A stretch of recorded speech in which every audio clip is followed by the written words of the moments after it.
Well, hello everyone, and welcome to another tea time. Glad to be back with you all this week, and as you've noticed, I was a little late today. Oh, my Sunday mornings, yes, even though I've been up like very late. I was up very early, but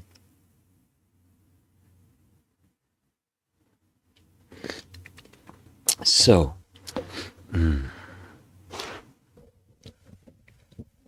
I have nothing to say. So I'm wide open to whatever you all would like me to talk about.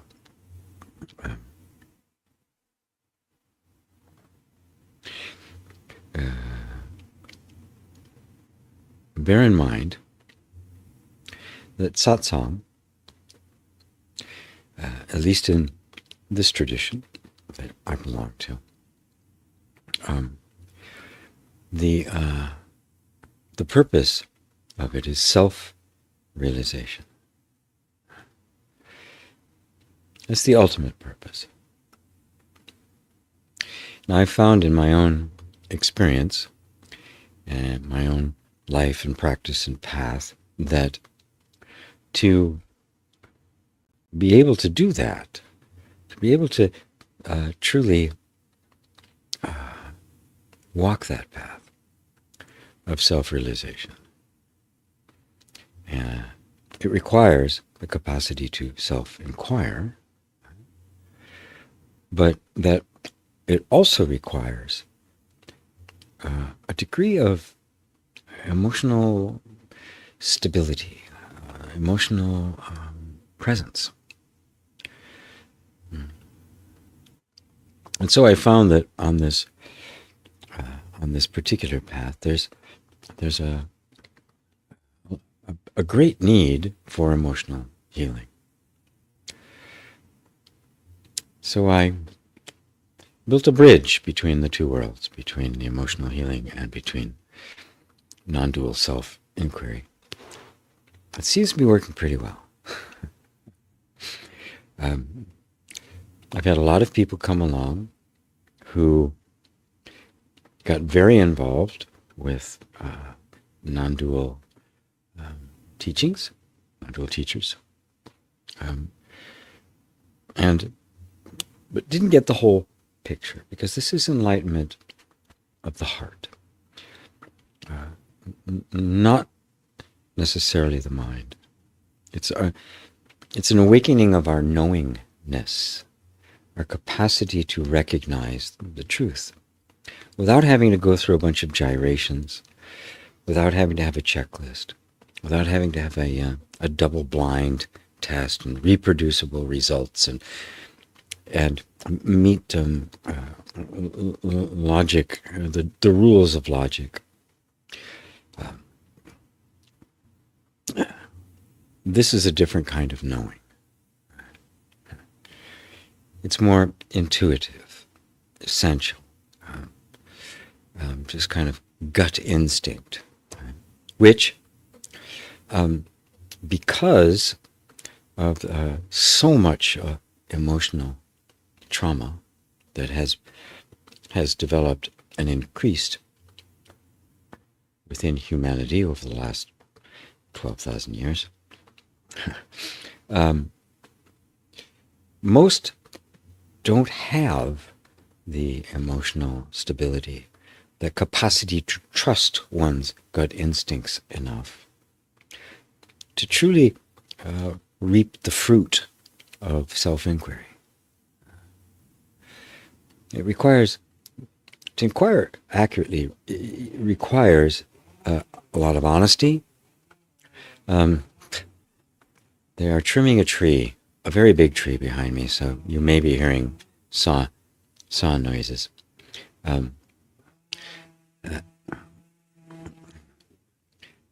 To do the non-dual self-inquiry requires a great deal of honesty, but also,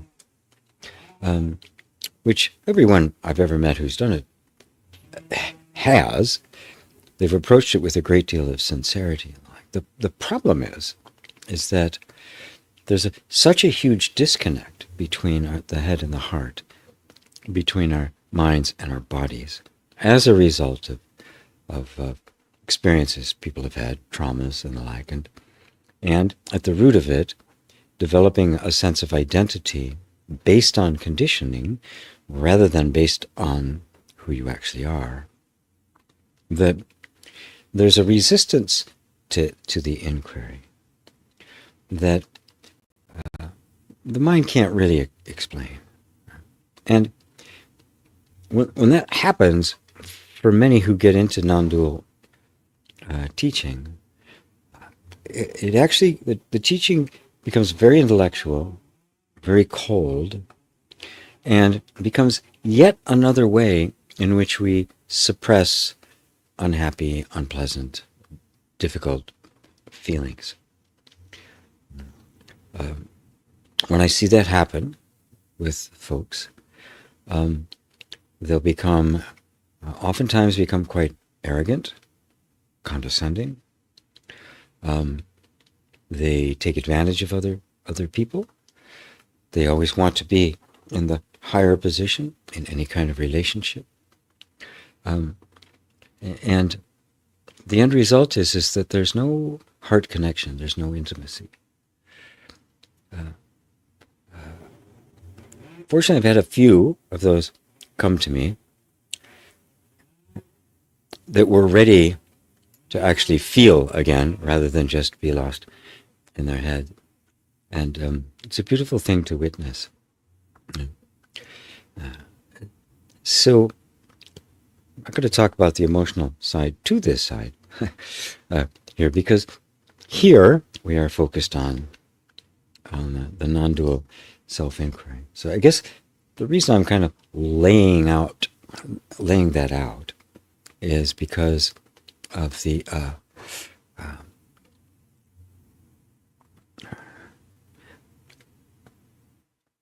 I'm really open here to any questions that anybody has about anything.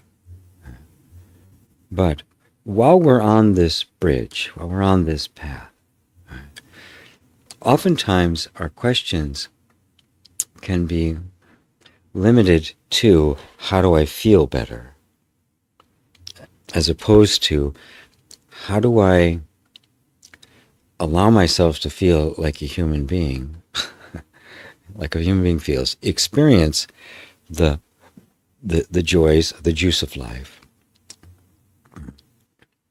And, well, that's what the question is. How do I do that? Which is more about a technique for manipulating our feelings to try to get better feelings, right? Than an actual inquiry into them, because you're not your feelings. So the question is really ponder within yourself. Am I really looking for the ultimate freedom from these? Now, oddly enough, the ultimate freedom from negative thought patterns and difficult emotions doesn't mean you get rid of them. You transcend them. You find the space within you that has no argument with them. It isn't trying to get rid of anything. You haven't fallen into the trap of thinking that when I am free, awake, enlightened, these will all be gone. All the negative stuff, all the bad stuff, all the difficult things of life will be gone, and my life will just be like, it's going to be all roses and chocolate. Not the case at all.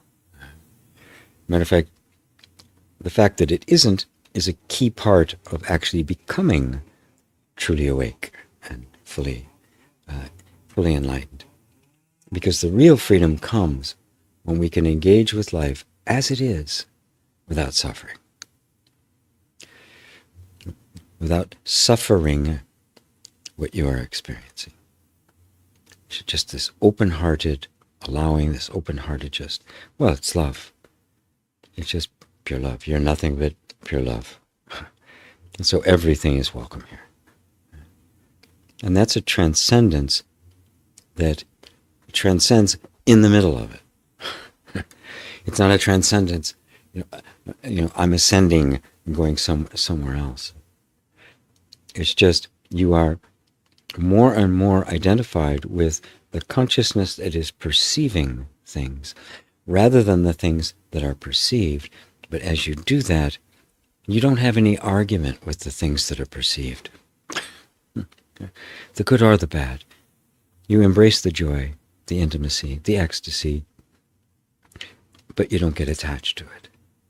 You don't mistake that for awakening. And you also completely accept the grief, the deprivation, the loss, the sadness. Now you fully feel. Because the problem is that with the emotional suppression that comes from trauma, it not only cuts us off from not feeling fully all the stuff we don't want to feel, it also cuts us off from the juice of life. Awakening does exactly the opposite. Full experience without getting caught in it, without being dependent on it. You let things come when they come, experience them, enjoy them, endure them, whatever, and you let them go as they must. And you feel the loss, all of that is felt, but it doesn't touch the heart of you. It's like the storms come in the sky, but the sky is just fine. The sky is just fine. So, boy, we're not having anything to talk about. I got pretty chatty there for a moment, didn't I? Alrighty, let's see. Okay, hello Roberto, Ava, Rosario, Ali, Lisa, Brock. I discovered the part of me I've yet to reach is nonverbal. How would you reach out to that part of me? Just loving attention. Picture that part of you, Brock, as a little child that can't talk yet, because that's exactly what it is.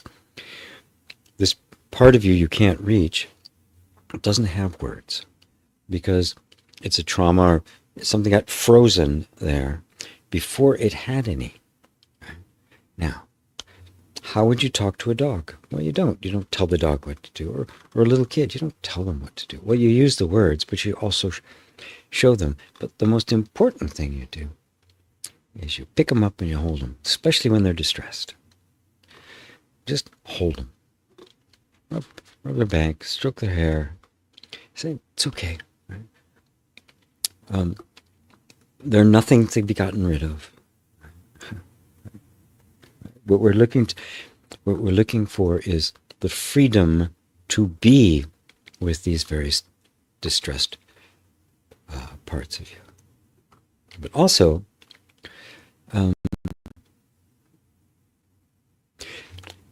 start from the place that you are not broken, that you are whole. And that wholeness will be there whether you believe it or not. Of course, that's the key, right? We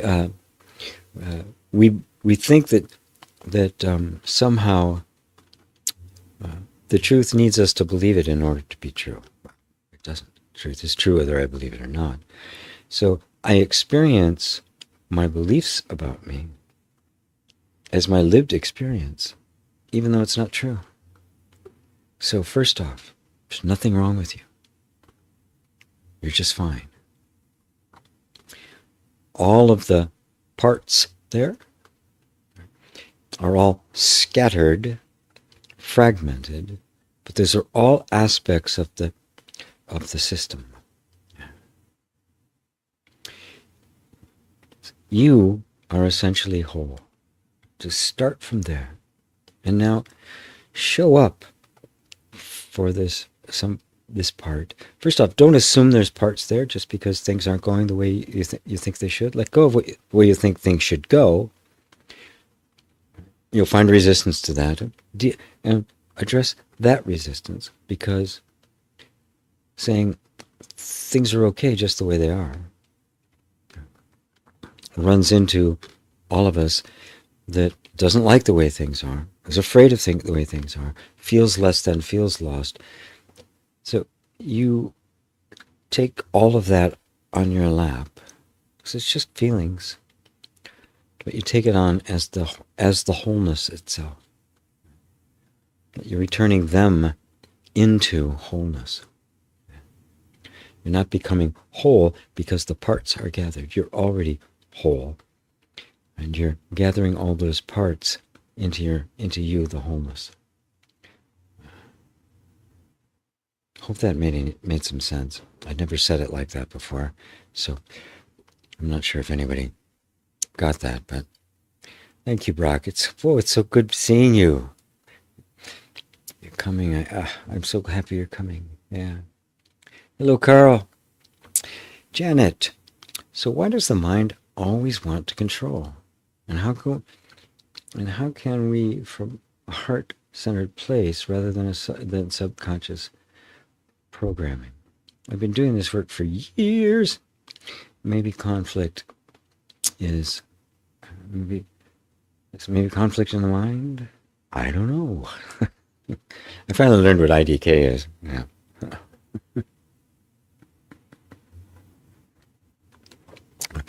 And IMHO and those little things. Anyway, well,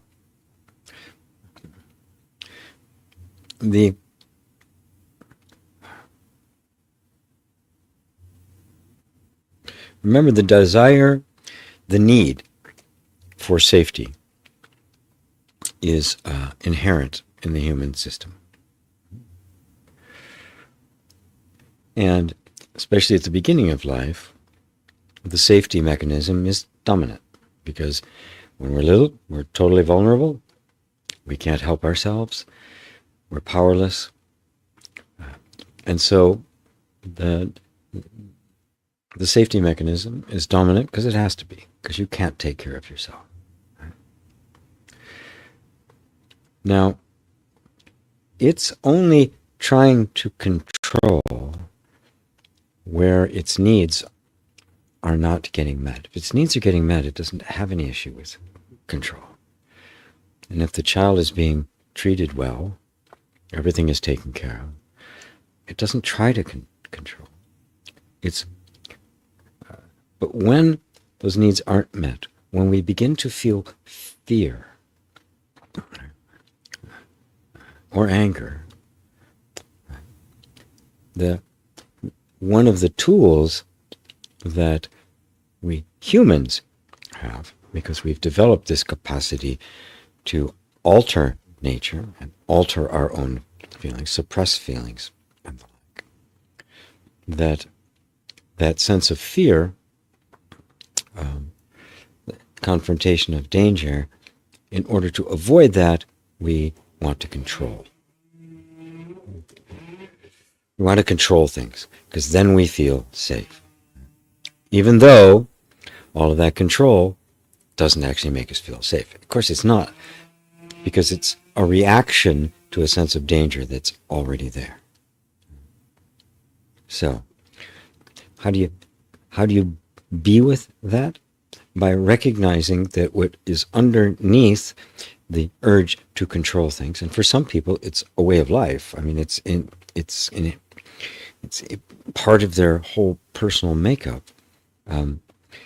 The way to deal with it is recognize that it's not really control you want, it's freedom from fear.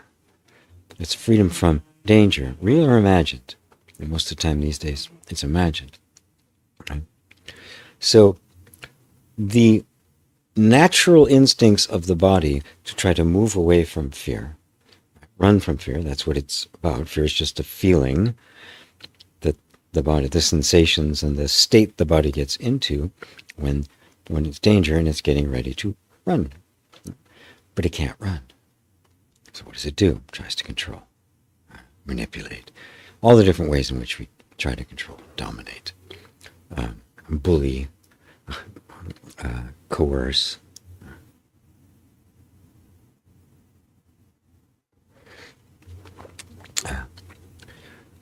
So that's the essence itself. The fear itself is not programming.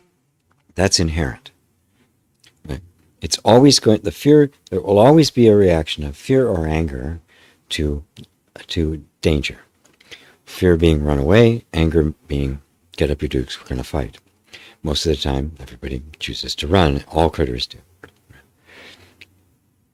The programming then, because with us human beings, we can't run, especially when we're little. Can't get away from it. Can't run, can't fight. Well, that's trauma, right? You're now frozen. And unlike our animal brothers and sisters out in the wild, the prey that where freezing happens, and if the danger passes, they come up to fight or flight, check it out, and then they're out of that and back into their state of rest and relax. Whereas as humans, especially when we're little, when the danger is mom and dad, or either or both, we can't get away from. So now the system, what's it going to do? It's in this frozen state. In the totally frozen state, you're completely dysfunctional. That's what happens to some people. They simply become dysfunctional. But for others, the system finds a way around it. Right? And it's very clever in what it does. But it manages to stay alive, which is what the whole process was about. But because it's still in this state, right, it's not frozen, but it's not thawed, right, it gets into a state of assuming there is danger. The capacity that all critters have, built into every system, every animal, and your body is an animal, it detects danger, responds in one way or another, and then drops it.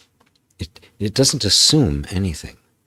With human beings, we've lost the capability to actually respond accurately to whether there's a danger there or not, because of the development of the mind and psychology and the like. Now we assume there's danger, even when there isn't, and we can't tell anymore. The system that tells us, is it safe, is it not, we don't trust it. It's completely gone haywire. So now, in order to be safe, right, the system just assumes danger's always there. I'm just going to lock myself in that state. Period. I can't tell. I thought they were safe. They're not safe. These guys, I don't know. So, safest thing, shut it all down. Just assume you're always in danger. Period. That's what carries forward. Out of that comes the behaviors of trying to get control, or trying to get approval, and all the stuff that comes from that. And of course, all that conditioning, because at first it's just reactive patterns, it later becomes the sense of self. So notice that you said the mind always wants to control, which means you don't.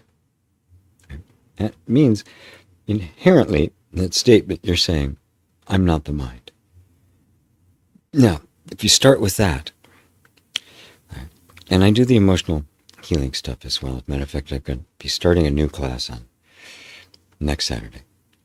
And I go over in great detail all of this stuff about what trauma is and how it works, but that's not till level 2. The first, level 1 is simply the art of creating a safe space. You have to start with safety. So, from the perspective of self-inquiry, okay, well, the mind is something that I perceive. It's an experience. I'm looking at the thoughts, which means I'm not essentially what those thoughts are. Now, here's a fine point that most people miss. If I know that I'm not the mind, working on emotional healing, that what's supposed to happen is all the troublesome stuff in my mind is supposed to go away. It's not true.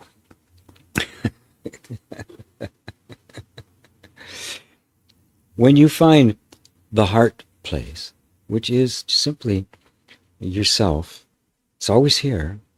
It is the position you've always been in, watching the mind, the emotions, and the sensations.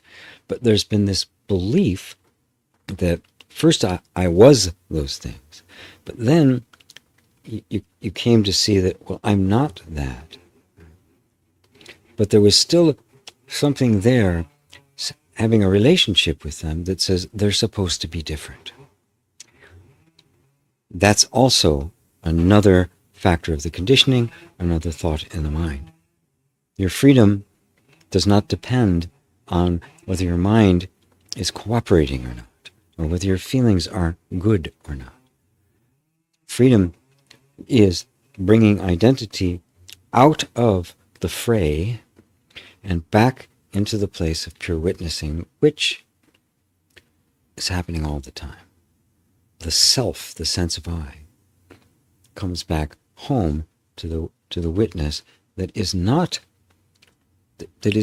concerned whether something bad, or good, or indifferent is there. That's just the experience on the screen. How do we heal this disconnect of mind and heart? To follow on with that, all of that. Well,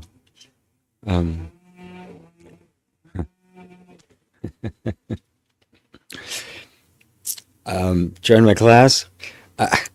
I mean, it's a process that requires scrutiny, requires guidance. It requires both inquiry and a way of going about being present with all of the things that have arisen out of the disconnect, because you can't get rid of them. They have to be embraced, brought to the party. We have to come to see that there is no actual conflict between mind and heart. That the conflict comes because we have learned, been trained to take sides. Right now, in a lot of spiritual circles, mind is the bad guy, heart's the good guy.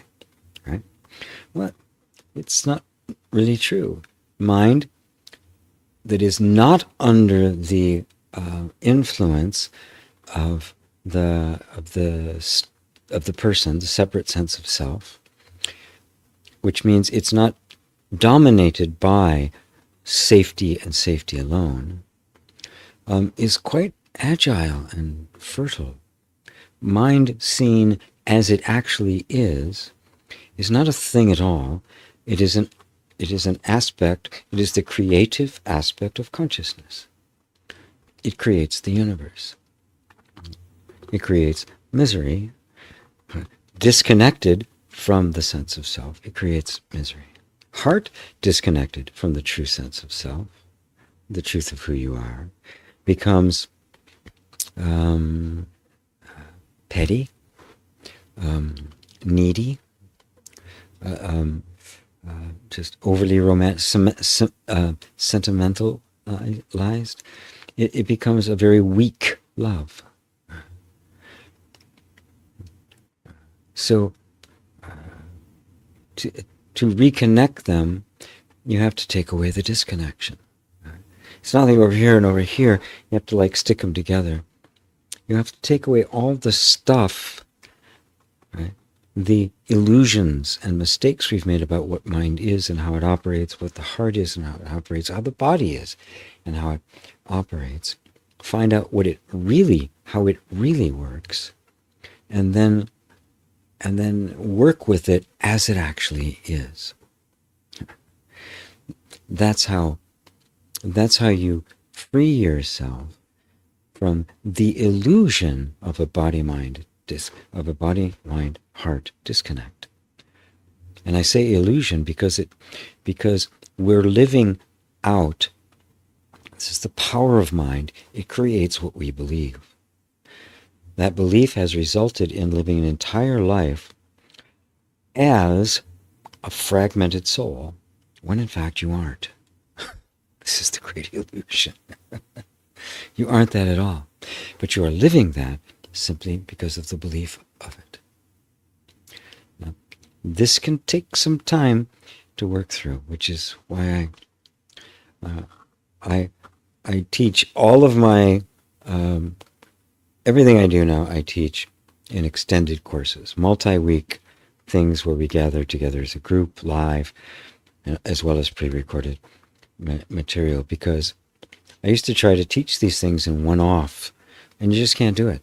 I just can't do it. I have to be with people long enough, immersed, and also have all the people working together, in a group together. They can communicate and support each other.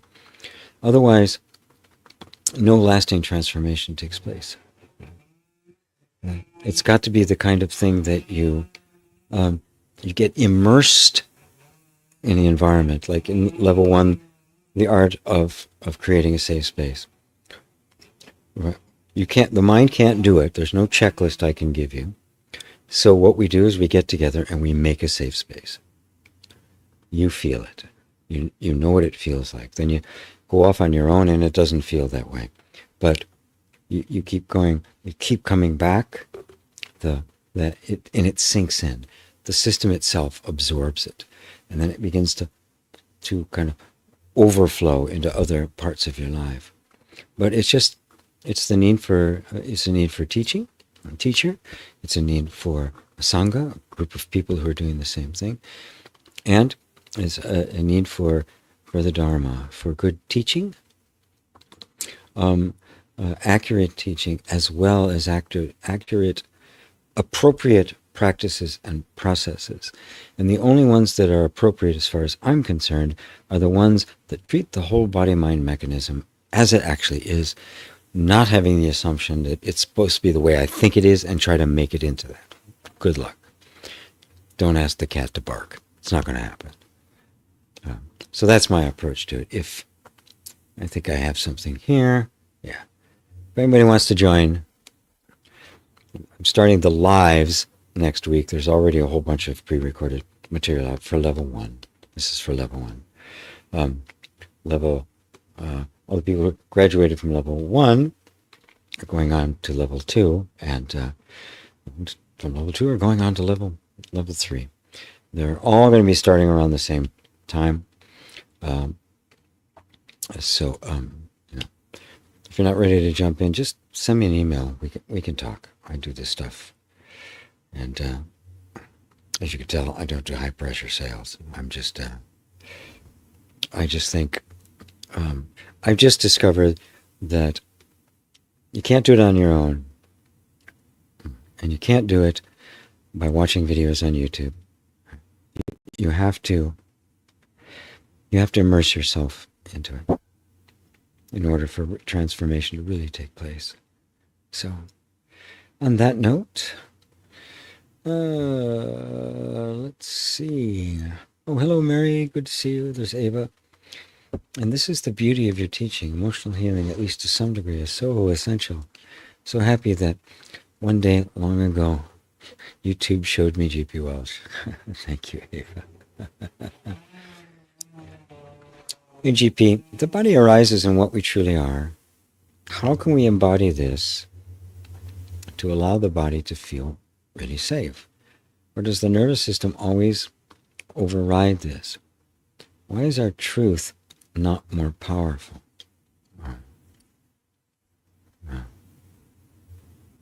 Yeah.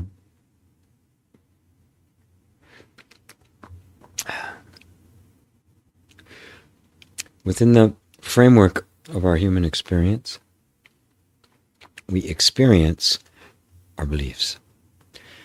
When I talk about beliefs, I'm not just talking about head beliefs. I believe this or that, or particular stance on any issue. I'm talking about deep, energetic assumptions about the nature of things. These assumptions determine our entire life. We accept them as true, not even realizing they're true. And the mind is simply an aspect of these very deeply held beliefs. The deepest ones, they refer to as vasanas. Deep, deep energetic assumptions that go from lifetime to lifetime to lifetime. We experience that. The creative power of consciousness, or the mind, creates your world according to the beliefs. So even though they're not true, you will live it as if it is an actual, as if it was actually the truth. And because we're ignorant of the fact that these energetic assumptions projected out are what we are experiencing, we think we're experiencing something that exists objectively separate from us. And so we say, well, look around. This is what's happening, isn't it? No, it's not. It's what you think is happening. It's what you believed is happening. It's totally a subjective experience. 100%. We don't get that. So how do you do it? You have to dismantle the beliefs. And at the essence of all beliefs is the sense of I. Right? And that sense of I that we are living through, acting out, and embodying is itself a creation of all of these assumptions about who I am, what's real, what is the world, what's going on in the world. These are all beliefs held, not recognized as beliefs. They appear to be objective facts in your world, and that's what you live.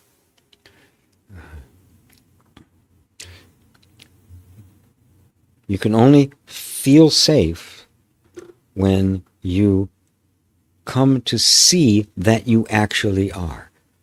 Not believe it, because in terms of believing it as a mind thought, the mind has got a very long checklist of things as to when these are happening, then I'm safe, because it's always focused on the conditions, not recognizing that the condition is a projection of our beliefs. The only way you can do it is this kind of introspection, which I also use. I mean, the way I use meridian tapping and the process of emotional healing is to break down the energetic beliefs, the very deep ones, that I'm not okay, I'm not enough, I'm not good, and that create existential shame. I'm not enough. Well, I'm ashamed of myself. Why? Because I'm not enough. Right? That's so deeply ingrained. We spend our whole lives trying to be enough, trying to compensate for it. But the last thing that we can consider is that the only reason you're experiencing that is because you believe yourself to be not enough. An idea, a concept that got installed into you very early in life, and it never gets questioned. I'm not enough, but if I try real hard, I can be enough. That's the seeker. And eventually that seeker, gets into spirituality, eventually gets into non-dual spirituality, and begins to realize that the seeking itself is simply a fruit of that. But you can't bypass it. There's no every phase of our experience has to be gone through. There's no way around it. So the safety needs to be established as energetically in the system, and it doesn't happen overnight. It's oftentimes a little at a time. But there's no other way to do it. There's no other way to do it. So again, I invite you to come to my meridian tapping classes, or at least the self-inquiry sangha, where we do I work with people on Zoom, so we can talk and go back and forth, and I can really poke the bear and probe into you. But I've pretty much found that most, not all, but most of the folks who are embracing embracing non-dual teaching also need emotional healing to go along with it, because it can get jumbled up. Or emotional healing, but it's not real, because all this is real. It's like all of that will take you nowhere. No, it isn't real, but you've made it real because of your beliefs. So just saying it isn't real won't change a thing. Have zero effect. You have to discover that by finding what actually is real, and our capacity to recognize and tell the difference between the illusion and the fact, between the real and the unreal. And the only thing that can do that, the only thing that can discern between the real and unreal, would be the real. That's what you find here. That's what tells you the difference. That's what frees you from the vasanas, frees you from Shiva's wheel of birth and death. So yeah, leave it at that. Thank you, Carl. Hello, Marty. Barb writes stories. Barb writes stories. I like that. Her new not nom de plume. Yes.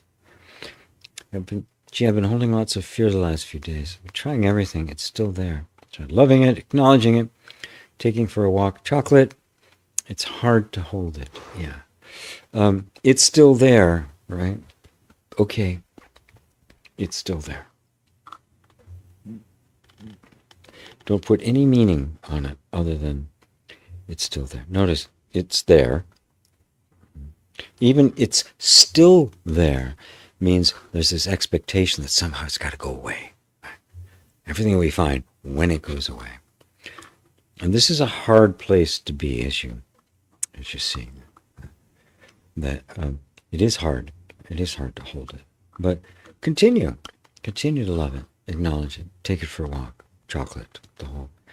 You don't know how long it's going to take for these parts of us to begin to open up, begin to trust that it's not just some kind of a trick you're going to use to get rid of them, right? To just set them up to be slammed, right? And that you really are welcoming. So that way, it's still there means it's there. It's still there. So and it's okay. Because sometimes our systems are like that. I got very used to, as a kid, whenever my mother, I picked up very, very early on that whenever my mother was being nice to me and saying nice things about me, I was being set up. I was being kind of like lulled into a sense of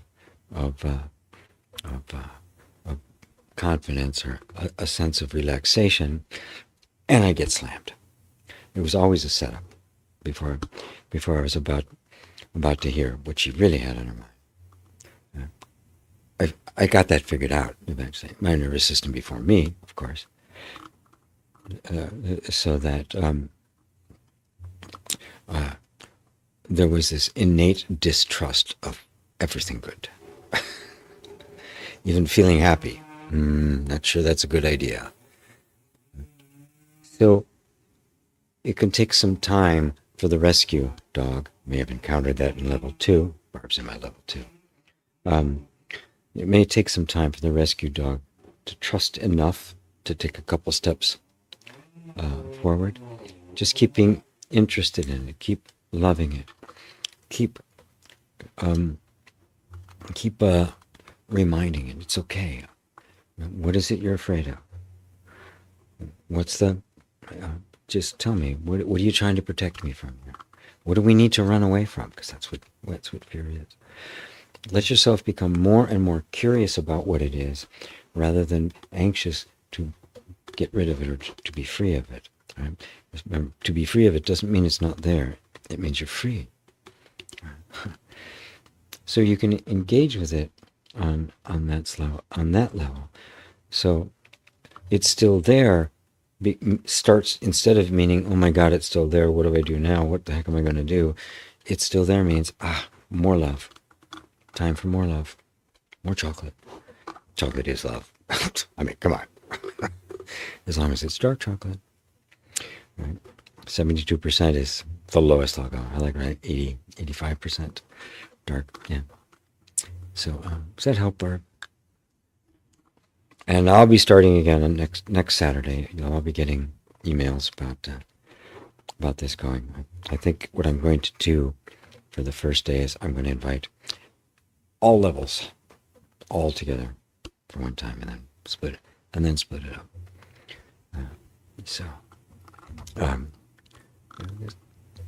Hit me up again if that's not complete enough for you. So, David and Elaine, hi guys. Oh wow. Wow, I've known you for quite a while now, haven't I? Wow, great. Fatima, hey G, what is the now? The only thing I know is that it's not something in between the past and the future. I'm asking conceptually, but it's always emphasized that we need to be in the now moment. Am I the now? Well, first off, everybody says you have to be in the now. I put it out there to anybody who's listening, watching this. Try to get out of the now. Go ahead. See if you can do it.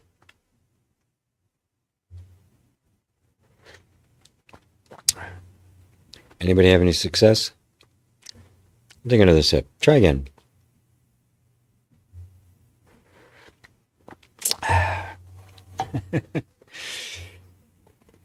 The idea that, be in the now assumes that you're not. You're always in the now. The mind, the way the thinking, conceptual mind works, is it's always referring to the past and the future, which don't actually exist. They're pure concepts. And so this moment is always colored by the past and the future. You never, and because of that, we're not experiencing what's actually here, which is now, which is the only thing you ever experience. But it's all colored, right, by past memories and expectations of the future. Take this moment just as it is right now, and don't compare this moment to any other moment ever.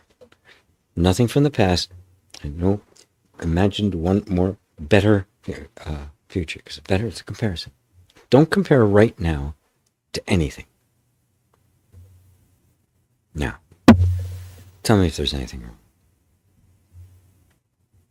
Anything missing. Right.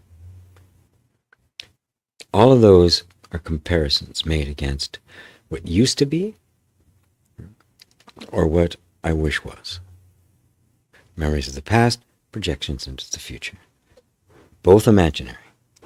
Both nothing but thought, because the past isn't here, the future isn't here. There's just an experience I'm having right now. Feeling in my body, thought in my head. Emotions. Listening to this guy talk. Don't compare it to anything. And you recognize that one of the habit energy of the mind, one of the capabilities that our minds have, it's a good one, is compare and contrast. It discerns this from that. It's part of the whole dualistic nature of thought. Right. Now, nothing wrong with that if it's understood and seen for what it is. But what we do is we're always comparing our sense of ourselves to some imagined version of ourselves, enlightened or something, or that And then we say, I'm not there. And that's imaginary. That makes us suffer in this moment because this moment becomes inadequate. Not because it is, but because we have this idea that there's something better out there. This isn't adequate. Then this moment simply becomes a stepping stone to get to that. And we live our entire life in reference to something that doesn't actually even exist. It's pure imagination instead of what's here right now. Don't compare yourself to anybody. You know, I'm 5'6", 5'7", somewhere around there. I'm not tall. I'm not short.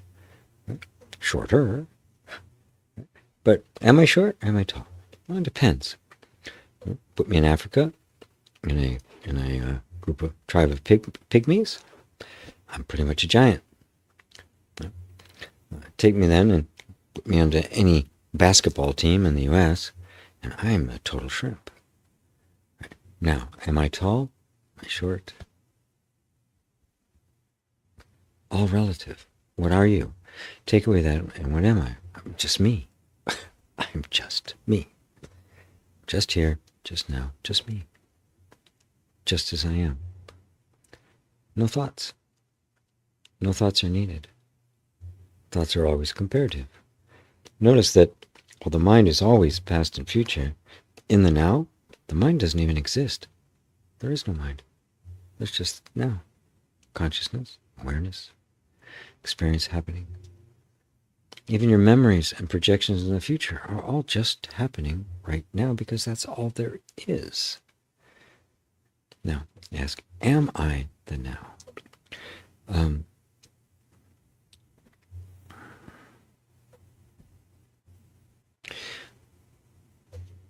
Ultimately, the now is just another name for the self, for the reality. Knowing that conceptually, useful, but it won't get you there. So instead, go directly into your experience of right now and don't compare it to anything else. And what remains? What's there in the now, other than you? And is the now then something that you are in? Or is the now simply what you, or is the now something that you are perceiving? A subtle form. So in that sense, you are the now, but you're even transcendent of now. You're beyond, because in our minds, now means in reference to past and future. Take past and future out of the equation, and all is now or there is no now. It can no longer be defined dualistically. And non-dualistically, all there is you, the self. Now that's your experience in the now. In the now, no comparisons. What's there? You. Just you. As you are. No adjectives. No verbs. Just you.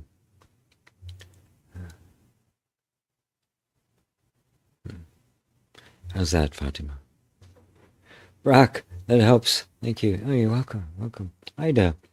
So good to see you, GP. Missed you all. Love and greetings from north of Norway. Miss Nay. Happy Sunday, G. I feel like the people we come across reflect the relationships we have with ourselves. This shows us how we are really treating ourselves and allowing ourselves to be treated. If it doesn't serve us, when we're ready, we choose to create boundaries and move on for those relationships. How do we allow ourselves to feel safe, open to feel loved and grow, and maintain healthy and conscious relationships with ourselves if it's never been reflected and experienced with our external relationships? It's a very good question. And the answer is, you just know. Mine doesn't like that answer because he wants a nice little checklist. But the fact of the matter is, you just know.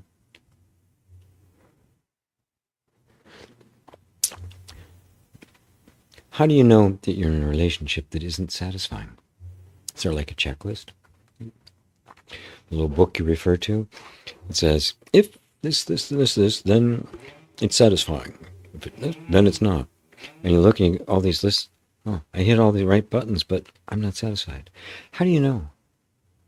Something just knows. You fall in love. Does somebody have to tell you? Do you have to go like check it out with an expert? You just know. The first time it happens in our lives, 12, 13, 14 years old, somewhere around there, right? You know what it is. Nobody has to tell you you're in love. You just know. Nobody tells you that you're hungry. You just know. You just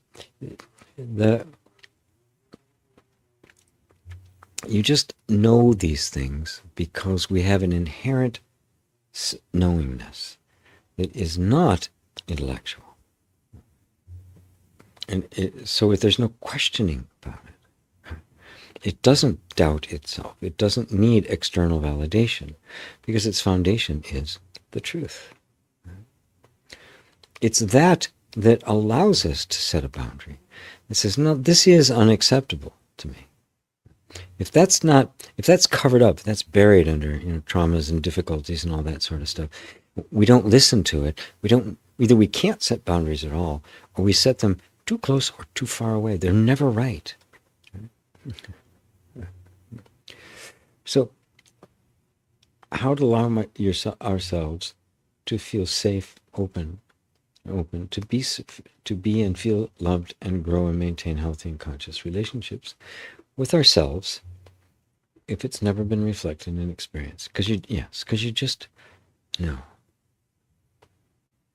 Like when you're in my current level one. Everybody follow suit. Follow misnamed.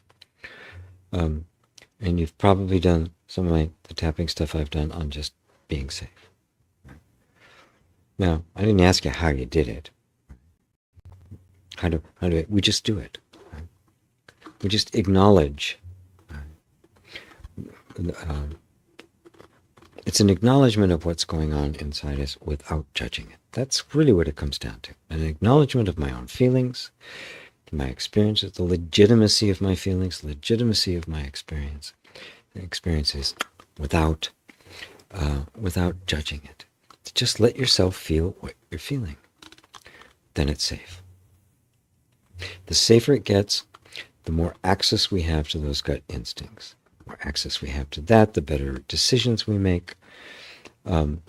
We allow ourselves to feel open enough to feel love, to experience love on all different levels. And if the inquiry is deep enough, we don't get attached to the experiences of it. Because you find that love is actually what you are. You are the very essence of love, and your human life is the manifestation of it. But the embodiment of that is the practice of creating a safe space for yourself and for others. And that means our assumptions, our beliefs, the things that we hold on to, the things that are buried in the body that are reacting even without us knowing it, and sometimes against our will. Safety has to be brought to that so it can open. You can open and just look around and consider that maybe it's safe. Maybe there isn't any danger here. So remember, as I said earlier, the state we get into is that the nervous system assumes that there's danger. So it doesn't bother trying to find out whether there isn't. It just assumes it, which is why you find yourself being shut down so often, right? Because something is always getting in the way. because it's not safe. Right? Even though you know here, it make it more safe. It's beneficial to you and everyone you know. I mean, it's good. There's nothing but good about it. Good about it. Now, as far as this is concerned, any change is dangerous. This has to be brought to the point where it's safe enough to look around. Oh, maybe it is safe. It's like the example I used before of the Japanese soldiers that were scattered throughout the Pacific Islands, right? In the South Pacific and the like. Years after World War II was over, remember, they didn't have long distance communications and internet and phones and stuff. Years after, there were still Japanese soldiers out there on their post. They didn't know the war was over. So, right? So, in one case I know about, it went on for like 29 years, like early 1970s, before they had to find his commanding officer at the time, put him in uniform, and have him go talk to him, because he wouldn't believe him. He wouldn't even believe it. He was supposed. So you see, this energy in us has to be coaxed out through love. Everything responds to love. Everything. There's no defense needed for love. So if there's love present, the defenses come down. You look at the stories on YouTube about rescue dogs, and you'll watch it happen. You'll just watch it happen. The walls will come down. The body's no different. Matter of fact, it's one of the metaphors I use all the time with my tapping students. It's a rescue dog. You have to treat it like that. And you are the rescuer. So, does that answer it for you, Ms. Nay? Barb, as I'm listening to you, I'm already feeling more calm. Like you know what to say, so I somehow can identify less with my thoughts. And I'm frustrated because I try so hard, but can't always do that. I made a typo. Sorry. I'll try to read my comment. Basically, why can't I always notice my own thoughts to come out of fear? Even when I try to step back and try to notice. But Rigo, with you, but with me, I'm having a hard time typing. Yeah, I can see that. Yeah. I already feel more calm just being here.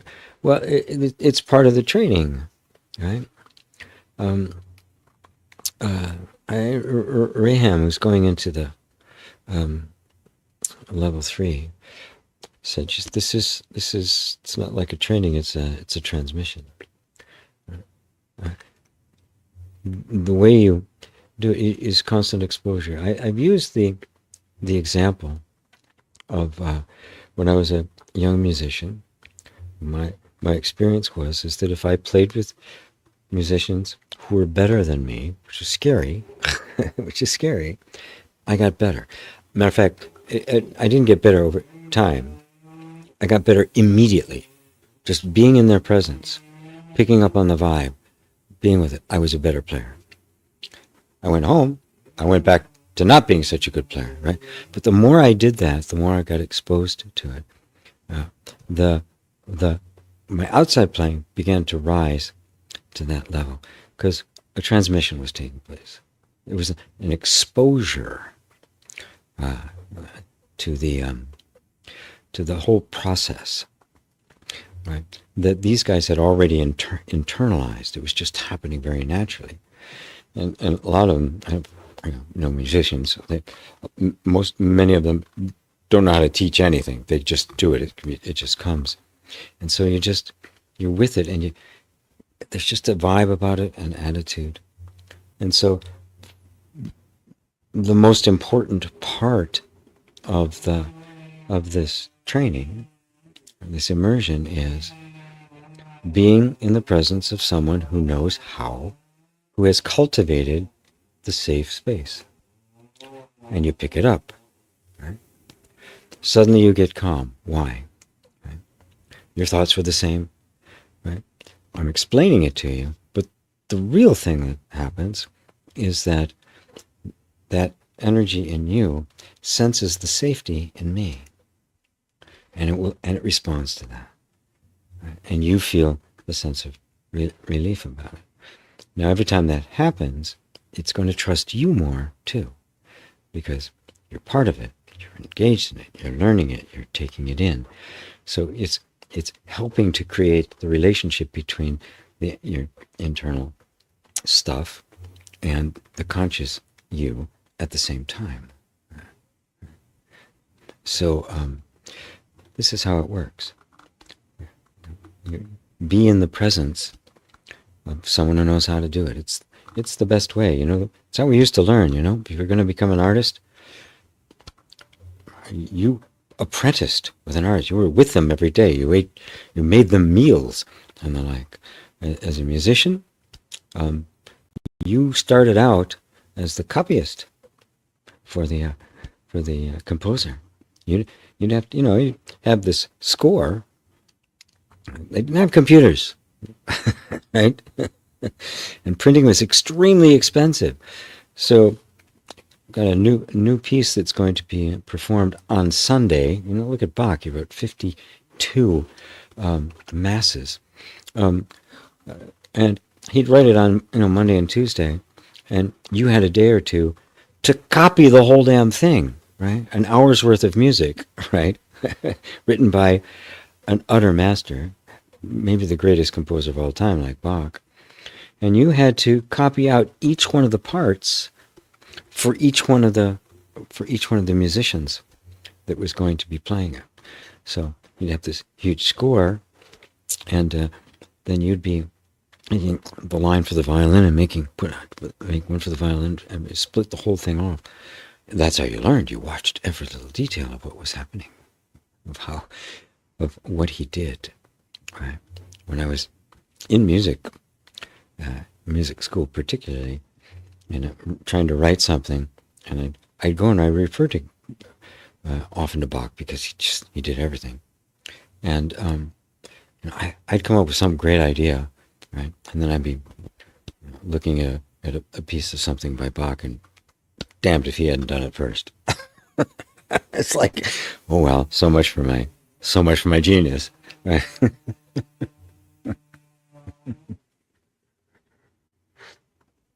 So that's why these days I'm just so encouraging folks to just come and immerse yourself in it. That's how it works. That's how you really learn. You absorb it. The heart, the body absorbs it. Even the stuff that the mind can't figure out. Even after you know it, the mind may still doubt it for a while, because it's kind of the caboose. It's kind of the last of that party. So you're in the right place, my friend. Okay, let me go get the banner and copy it there, as well as that's what it is. That is a link to it. Here, let me put the HTTPS on in front of it. Yeah, you should all see that at the bottom of your feed here. So that's where you that's where you sign up for. And it's hard for me to say these things, right? Because I'm not a salesman. I don't like to self-promote, but I've just realized that there's just no other way to do it. Exposure. You have to be exposed to it, because when you get exposed to it, we pick up on the subtleties and the nuances and the like. When you're first learning something, right, especially something subtle like emotional healing or non-dual self-inquiry, the information we get is being filtered and colored by what's already there, our context, how we see it. So we take it and we try to fit it in to our current framework of beliefs and ideas and stuff we've learned in the past, which is a complete disaster when it comes to non-duality, because non-duality is about the context. It's about the eyes through which you're seeing, not what you are seeing. And which is why it's so difficult to get it across, and extremely difficult when just listening to somebody teach. It's the kind of thing you just have to have exposure to it. And if you join the class, you also get a free, while you're in the class, you get a free pass to the self-inquiry sangha, where we do this kind of inquiry. So I'm covering both of my pages, my both sides of the bridge that I'm building, and that's where that's why I have the spirituality channel, which is dedicated to this. I also have the tapping channel, which is all about tapping, and I just started the I call it even song music. I like that word, even song. It's a band I had a long time ago, and I'm putting all of my meditation music, my guided meditations, and my and all the music that I've written over the years, and there's a lot of it that nobody's ever heard, up there. So for your listening pleasure. So let's see. If you want to email me, level 1 is starting next Saturday. I finally said, okay, it's time to do it. I've already gotten forgiven by the level 3 people because I'm so far behind, but I don't want to delay it any longer. So I've been trying to actually put together the right stuff for level 3. But level 2 and level 1, the moment you register, there's just a whole bunch of stuff for you to just absorb. So I put all of the material you'd be interested in, especially if you want to do it professionally. You already are a professional. You want to add this to what you do in terms of your healing practice. So I put all the knowledge stuff over here. So when we're in the live workshops together, we can just work. We can just kind of create the vibe, create the very environment that we want to live in, which is an environment that's full of love and therefore totally safe. So, sorry, not seeing a link. Oh, yeah, you're right. I don't have the link. How about that? Yeah, you can send it to, which one should I use? Okay, tapping at school.co. There it is. Tapping at, I'm just having it do it as tapping at homeschool.co. CO is right. It's not supposed to be com. I couldn't get com for homeschool. So that's where it is. You can email me, and I'm happy to get on the Zoom with anybody who's interested and isn't really sure about it. As you can tell, I don't do any hard sales. It's not even that expensive. I mean, it's like $300 for 5 to 8 weeks of live classes plus all the material and the like. And it keeps me in mates, or in this case, it's my homemade almond milk latte. So, okay.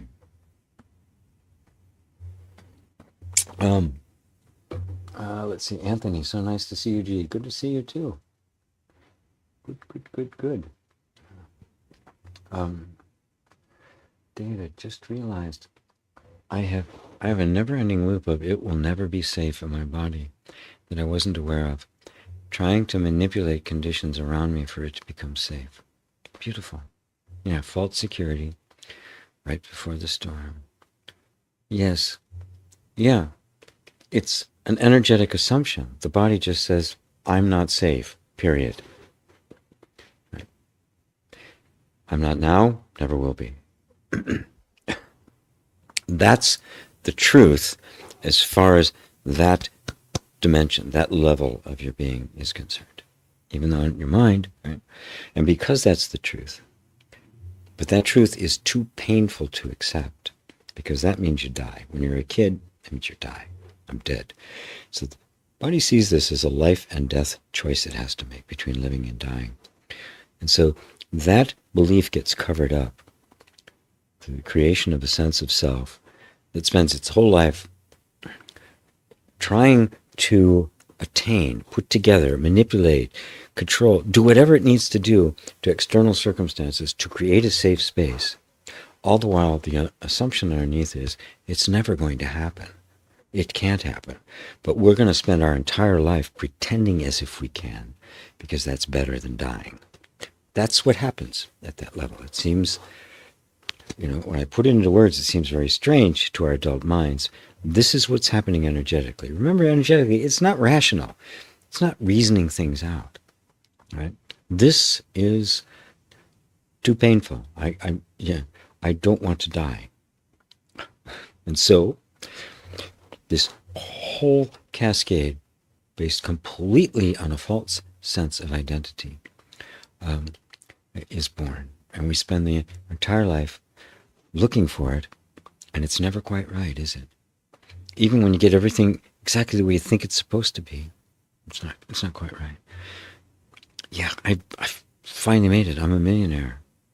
I want 10 million. Now I want 100. Now I want 1 billion. On it goes. It's insatiable because the assumption is I'm not. Which creates a sense of identity that is inherently feeling lacking and lost and empty and afraid. That's the characteristics of what we call the egoic mind. And so it doesn't matter what you do. It doesn't matter what conditions are created. The sense of not being safe, the sense of being lacking, of being vulnerable, of being afraid, is still going to be there. Because that's the nature of the false sense of self. It's an illusion. It's a creation of the mind, projected onto experience.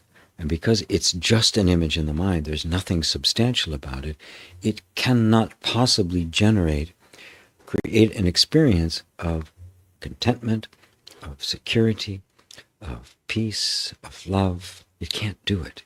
Its nature is void of that. It's always going to be feeling lack. So we have to reach down into that place to touch the assumption that was too painful to be looked at then, but with a little help, guidance, you can do it now and become free of the assumption that I'm not safe. That doesn't need a checklist, that doesn't need conditions. It's inherently safe. It's a completely different world. But to do that, you've got to get to that assumption. To do that, you've got to get through a lot of layers of assumption, of stuff that's been built on top of that. Right? Remember, it doesn't want anybody near this. The closer you get to this, the more some really weird stuff can happen. Some very difficult stuff can happen. Some stuff can come up that like blows your mind from this life, past lives. The closer you get to it, the more it wants to hold on to it, which means the safer you have to become. The more you become safe through the dismantling of everything in between, including everything, all the action you did to compensate for that now has to start being unwound. And you simply become safer and safer and safer and safer until finally the energy itself kind of, like the Japanese soldier kind of goes out. Is it safe? Oh, well, maybe it is. Oh, yeah, maybe it is safe. So you won't even do that, right? It's an assumption, right? Assumption has to get a little, just a little grain of doubt in it. In which case, it starts looking around. That's how it works. So, so you got my email. You got the class link. I'll give it again later this week as we go on. So that's really great, David. That's really great. So, yeah, immerse yourself. Allah. Oh, your words are landing so beautifully here in me. It seems like the same message every time, but every time it's landing in a different way. I would say in a deeper way. Thank you for your patience. I only laugh because get a little warm here. Yeah, I don't know why I laugh. But what is funny is that it seems like the same message. It is. I'm one trick pony, right? This store only has one product on the shelf. I'm just really clever at saying it all sorts of different ways, so you don't know that I keep selling you the same thing. Yeah.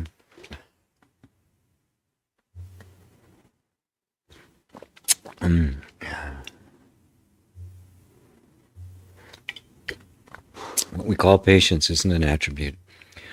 It's what's there when triggers have been disarmed. When you're no longer triggerable, people say you're patient. All that means is that I'm not reacting to stupid shit anymore. That's all it means. It's a very natural state. Yeah. And it's also a state of not waiting. You, over time, as you mature in this, because expectations are falling away. You're not trying to plan how it's supposed to go. You're not looking for results anymore. I'm not waiting for anything to happen. I'm not waiting for somebody to wake up or somebody to have a huge breakthrough.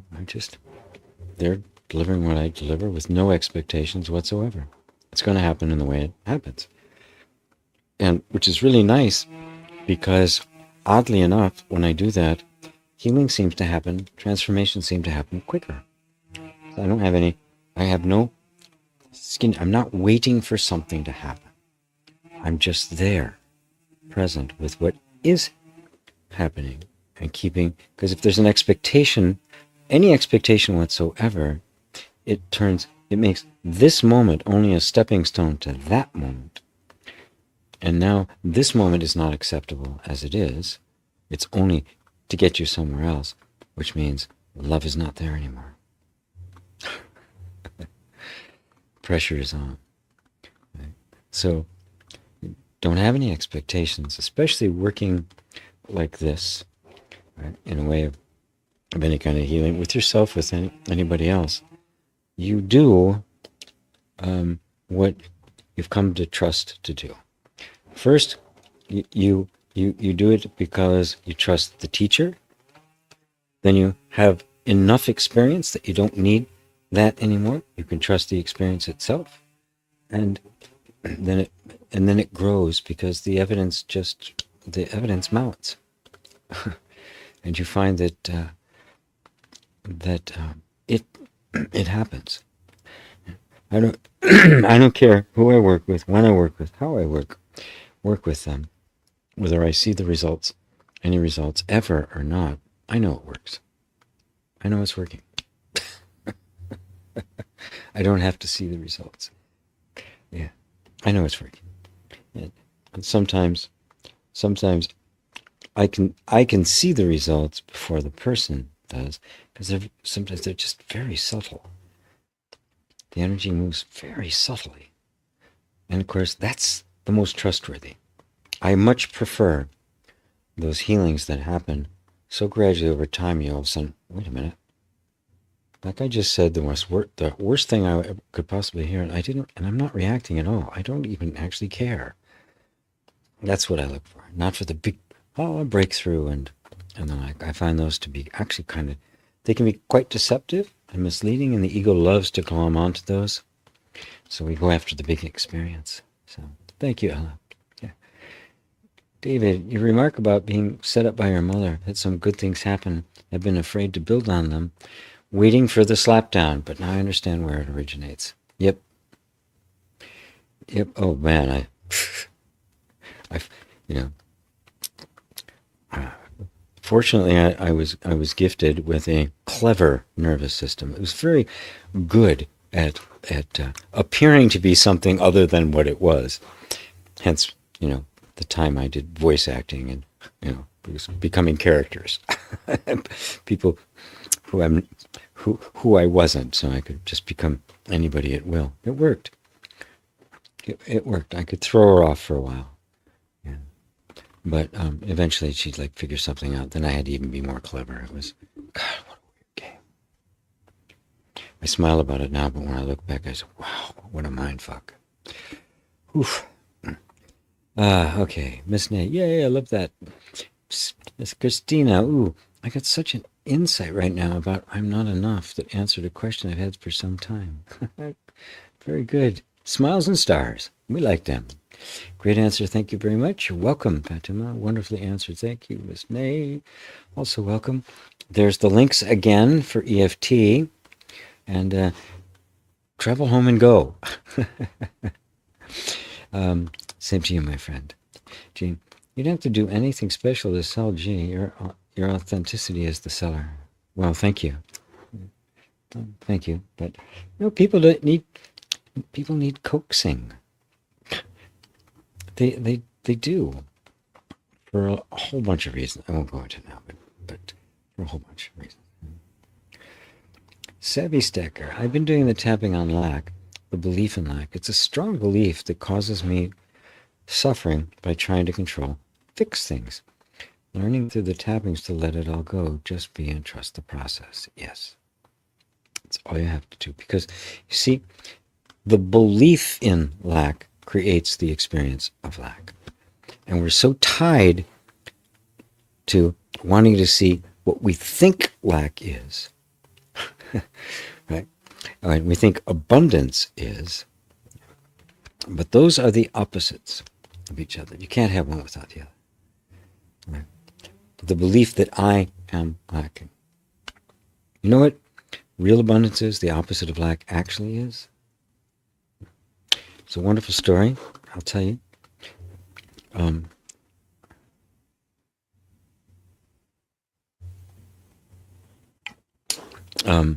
Kurt Vonnegut Jr., a famous science fiction author, for those of you who don't know, and Joseph Heller, author of Catcher in the Rye, very famous book, were invited. We're at a party at a billionaire's house out in the Hamptons. Those of you who are familiar with New York know what the Hamptons are. That is the playground. It's a place for the rich folks. Well, the very, very rich have summer homes there. Their $10 million summer home. Anyway, these two authors, well known, were at a party at one of these billionaires' homes. Because, they like to, have celebrities around them and that sort of thing. Anyway, the two of them were talking, and Kurt Vonnegut says to Joseph Heller, says, this guy makes more in one day than you've made with all the sales over all 20 years of Catcher in the Rye. That was a big book. He says, yeah, I know, but I've got one thing he doesn't have. And Kurt Vonnegut looks, what's that? He says, enough. That's the key. We're not looking for a set a condition of abundance, a lot of this or that, or overflow of this. We're looking for the sense of I'm enough. That's it. Enough. Ah. Feel that for a second. Enough. Means no unfulfilled desires. Enough. Nothing missing. Enough. That's why I'm not enough is such a primary, such a primal belief, energetic assumption that gets into us, which is why you'll see a whole bunch of not enough tapping videos out there, which I'll be coming around again. It's the assumption that the experience I had as a child, the trauma, all of that, and I'm only speaking in terms of the childhood experience of this life. I'm not going to go into other lives because there's plenty of times I've worked with people and it's been quite clear that what they're dealing with had nothing to do with this life. It goes to a prior one. That's the reason I speak confidently about past lives, because I've seen them. Right?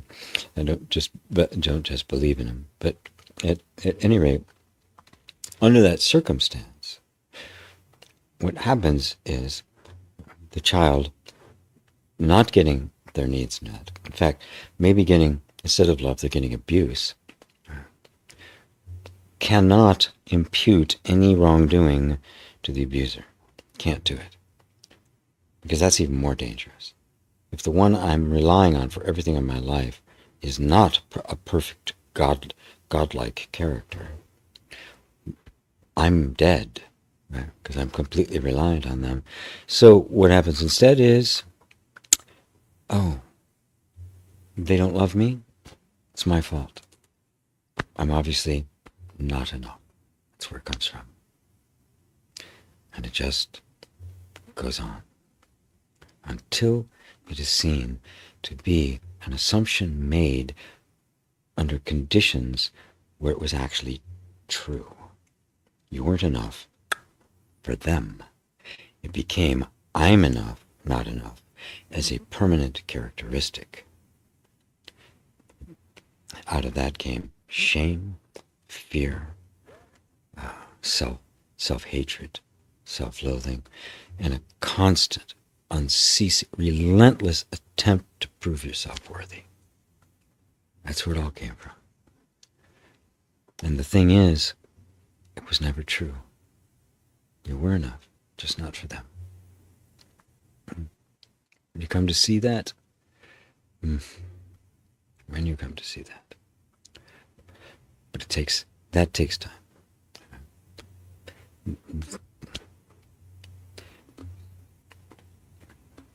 From the perspective of emotional healing, that's what I do.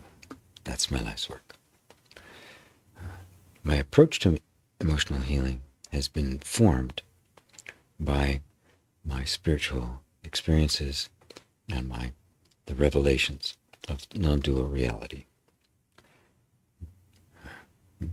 Because it's not, I can say with a conviction that you are enough, they just didn't see it, because you're not just a creation of your environment and your conditioning. You are something that exists in and of itself in a state of constant perfection forever. So, what we got here? Let's see. Listening, I feel like so much pain and suffering is created experience because of lack. Yeah.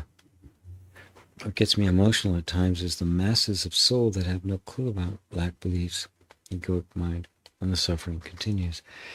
I'm allowing myself to not feel guilty or responsible when I see it, because the suffering of others isn't my burden to bear, and I can't change it.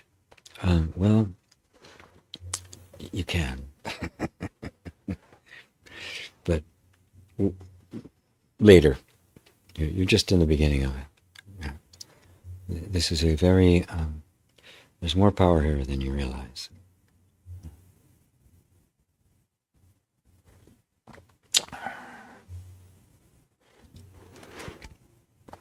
No, Ava, I haven't sent it yet. Yeah, I mean, I just decided like today about the combined live thing for week one. I've just been kind of inching my way along in this in this in this whole thing as I'm trying to put this all together. Also recognizing that with Sangha, 3 levels of EFT, and live streaming, I'm like teaching 5 days a week, and each one of them goes 2 to 3 hours. I'm going,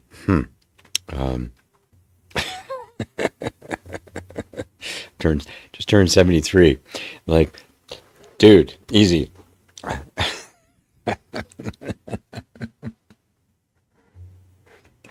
Although I love it, I keep doing it. I'll do it till I drop, and the energy never ever runs out while I'm doing it. But sometimes when there's some things that are really sticky, some really resistant energy, right? And some people are very resistant. Right? Now I know it's not the people. I know it's just what we're used to, and they're like, but nonetheless, sometimes I can get done with a private session, or sometimes in groups, and I just fall down. The energy coming through is unlimited. It has no bounds, but this body does. And eventually it just kind of goes, it holds on as long as it can. So I just have to treat it right, feed it well, exercise, work out. Yep, I do work out for health, just to be a stud. Story time. Love it when you tell stories, Gene. Kensho. Wow. Well, I'll double that. Wow. I'm not really sure what it was referring to, but I'm glad it touched you. I love that name, Kensho. That is so great. So, let's see. One more time, but if I've exhausted everyone, or you have all exhausted your questions, we can bring it to a close. Don't have any more stories to tell. I got one story. So I told this to my dear friend just recently, because it's so illustrative. It's true. There's a woman, Suzanne something or other, I can't remember. She was an English woman who was living in Paris. Not religious, not spiritual, nothing about any of that. No interest in that sort of thing. One day, riding a bus in Paris, she spontaneously wakes up. Her first experience was she was standing outside of her body, watching as she was walking around. Eventually it all integrated back in, but she was like awake. She was like an enlightened being. She had no idea what had happened to her. And did eventually run across things that were explaining it. But as she learned, the more she learned, what happened was, what grew in her was an anxiety that grew. In fact, this anxiety lasted, I think it was 12 years. She was just in this constant state of anxiety. Well, with great fortune, I guess she must have talked to teachers and the like over those 12 years. But she finally had a conversation with a particular Zen master. And she told him the whole story. And he said to her,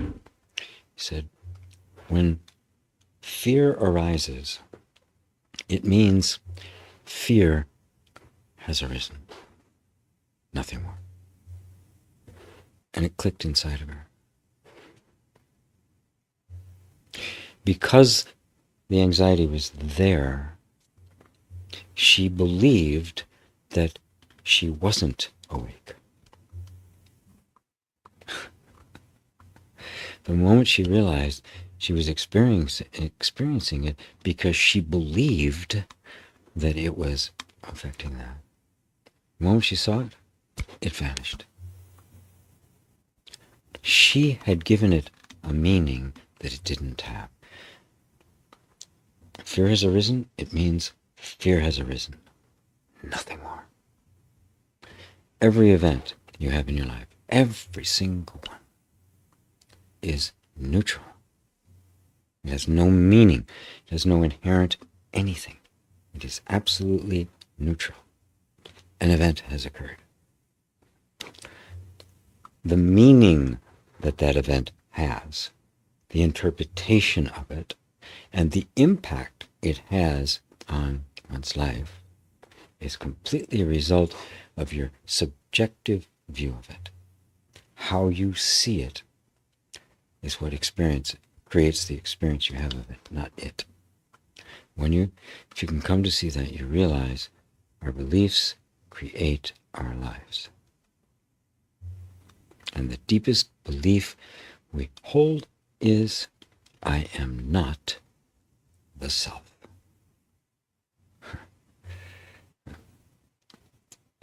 That's the essential one. That one keeps coming up in all sorts of different forms through many, many, many lifetimes until you get to the lifetime that you're in now, or the auspicious life in which grace begins to reveal to you that you're not who you think you are. And it reveals the entire mechanism by which the belief is sustained, and how it is that the life you are living is a direct product of it. And then you realize that you are the maker of reality, but not like the law of attraction, genie of the universe bullshit. The you think is creating it. The you believe has these beliefs is itself a belief. The person, the identity, is a belief. The self is not an identity. It is the infinite, unbounded potential for all forms, includes all forms, but is not a form. That's the real you. On that note, I'm going to say goodbye to you all, and thank you. I say thank you because